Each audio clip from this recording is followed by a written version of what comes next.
सबसे महत्वपूर्ण खबर, बंद होगा 2 वर्षीय डीएलएड और 4 वर्षीय बीएलएड की तैयारी।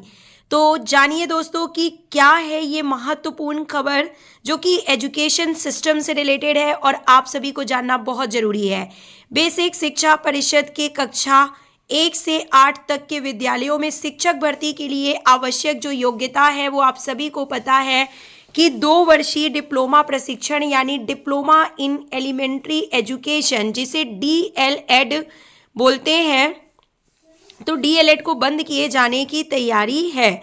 इसके स्थान पर 4 वर्षीय प्रशिक्षण बैचलर ऑफ एलिमेंट्री एजुकेशन यानी कि अब डीएलएड जो कि 2 वर्ष था उसको बदलकर बीएलएड यानी बैचलर ऑफ एलिमेंट्री एजुकेशन की डिग्री प्रदान की जाएगी। तो कितना मुश्किल होने वाला है आप सभी देखिए यहाँ पे कि पहले जो 2 साल में डीएलएड हो जाता था वो अब 4 साल में बीएलएड के रूप में कन्वर्ट होने जा रहा है।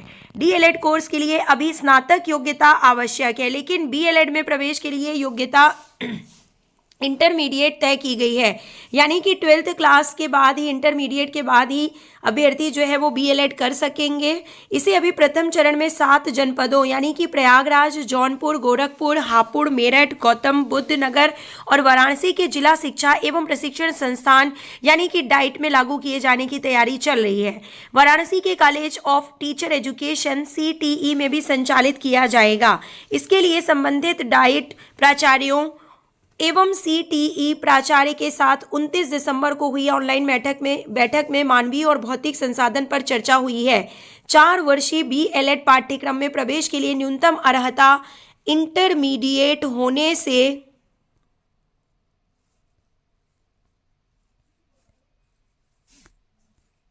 अभ्यर्थियों का 1 वर्ष का समय बचेगा, क्योंकि अभी डीएलएड में प्रवेश के लिए योग्यता स्नातक होने से 3 वर्ष स्नातक करने में तथा 2 वर्ष डीएलएड करने को जोड़कर 5 वर्ष लग जाते थे। तो आप समझ ही गए होंगे कि 12th के बाद ही बीएलएड में प्रवेश लिया जा सकेगा। तो बीएलएड से जो है 4 वर्ष में ही स्नातक के साथ प्राथमिक शिक्षक भर्ती में आवेदन करने के लिए योग्य हो जाएंगे। यानी अभी जो योग्यता थी वो थी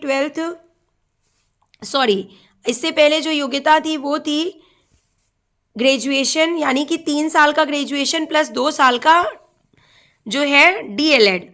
अब 12th के बाद ही डायरेक्ट बीएलएड करने से सीधे 4 साल में बीएलएड किया जा सकेगा और जो प्राथमिक शिक्षक भर्ती में जो आवेदन करने के लिए न्यूनतम योग्यता आपके पास हो जाएगी। इसके लिए प्रदेश में संचालित डाइटों को अपग्रेड किया जाएगा। इस संबंध में राज्य शैक्षिक अनुसंधान एवं प्रशिक्षण परिषद यानी कि SCERT के निदेशक की ओर से सर्व शिक्षा अभियान के संयुक्त निदेशक डॉक्टर पवन कुमार द्वारा बुलाई गई बैठक में विमर्श किया गया। बीएलएड होने पर अध्यापन के लिए उच्च प्रशिक्षित प्रवक्ताओं की आवश्यकता होगी। प्रयागराज डाइट में 17 में 12 शिक्षक PhD हैं। इसी तरह अन्य डाइटों में भी हैं। प्रदेश में 66 डाइट संचालित है। तो ये है प्रयागराज से संबंधित महत्वपूर्ण खबर जो कि हमने आपको बताई। दोस्तों, यूपी गवर्नमेंट से रिलेटेड एवं अन्य गवर्नमेंट जॉब से रिलेटेड अपडेट्स पाने के लिए आप हमारे चैनल को सब्सक्राइब जरूर करें।